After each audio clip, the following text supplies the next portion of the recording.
I think that we're in a period of transition. I think that the challenge that's being made by these parents at Downhills Primary School in the courts is the right one, and let us see the new guidelines that arise as a result of it, because I'm quite sure it'll be successful.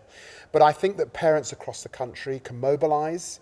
They have to be on the data of their schools. They have to scrutinise the way that Ofsted and others are behaving in their local communities, aware of the legislation, aware of what can happen when an IEB is imposed on you.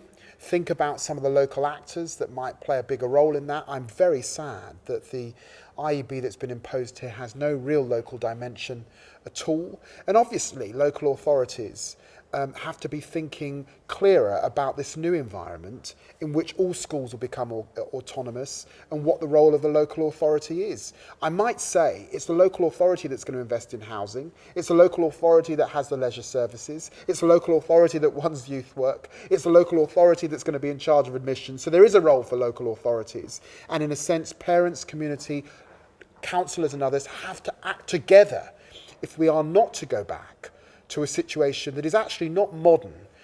It is going back to an era in which schools are run by small corporates, foundations, philanthropy, and in which a lot of people missed out on quality education. Well, my understanding is in America is that there's a postcode lottery in which actually often the local authority dimension is starved of funds, and in which we've seen a sort of pickpocketing of often private interests come together, running very small schools to lift standards for a very small group of children.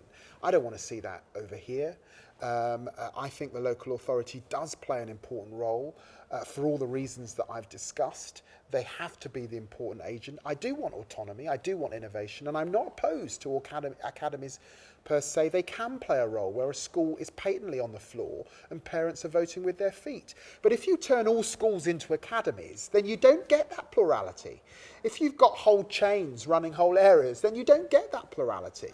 And also, I think if you say one group of parents can run a school, but another group of parents can go to the wall, then I'm afraid that's a deep injustice and unfairness creeping in. So this is not coherent, this vision that is being set out. And what it will lead to, it seems to me, is a greater and deeper postcode lottery across the country.